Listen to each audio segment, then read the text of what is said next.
Many people, and even adults, have decorative dolls in their houses. Some even keep the dolls they had when they were kids, but they might decide to get rid of them after hearing this story.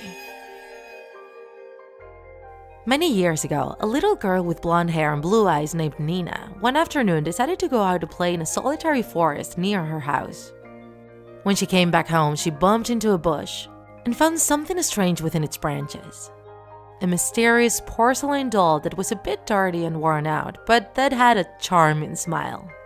She loved it and decided to take it with her.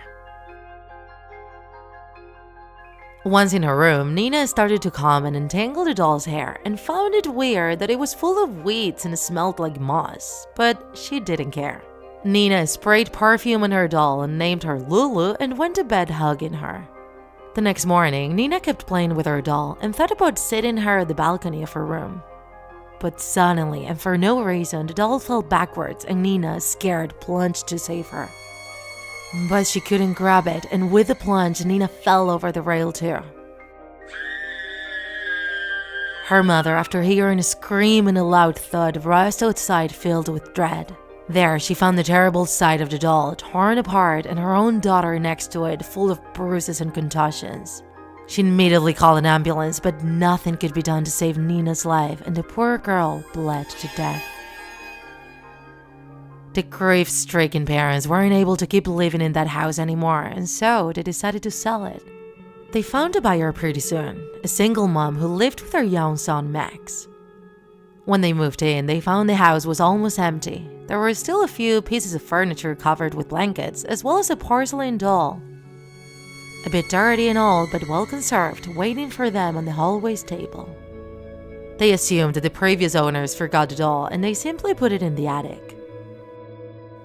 That same night, Max had a horrible nightmare where he saw a girl with blonde hair and blue eyes all covered in blood yelling at him, "It was all Lulu's fault! Don't come close to her!"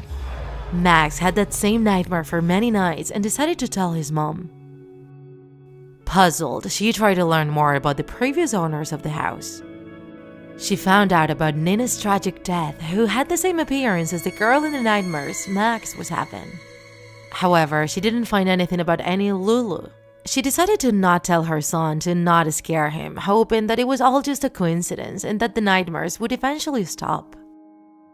One night, when Max was going to bed, he bumped into that sinister doll in the hallway. How did it get there? Maybe his mom had taken it out to take a look at it? He examined it and discovered that it had a name embroidered in its dress: Lulu. Scared, he put the doll back in the attic and locked it up.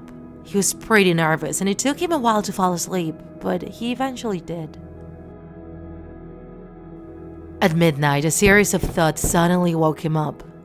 He went to the hallway shivering, and at the top of the stairs, sitting on the floor, he saw Lulu again.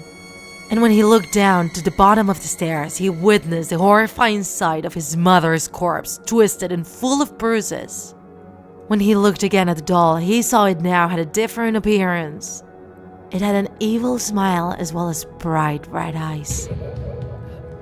Max woke up in a fright. Fortunately, it had all been a nightmare, and little by little he caught his breath again. When he lay down once more, he noticed a bulge under the sheets. He grabbed it from under them and couldn't believe what it was. It was that sinister doll with a charming smile and a perfect porcelain skin. If you enjoyed this video, don't forget to like it. And if you want to see more Draw My Life videos, subscribe to our channel. See you in the next episode!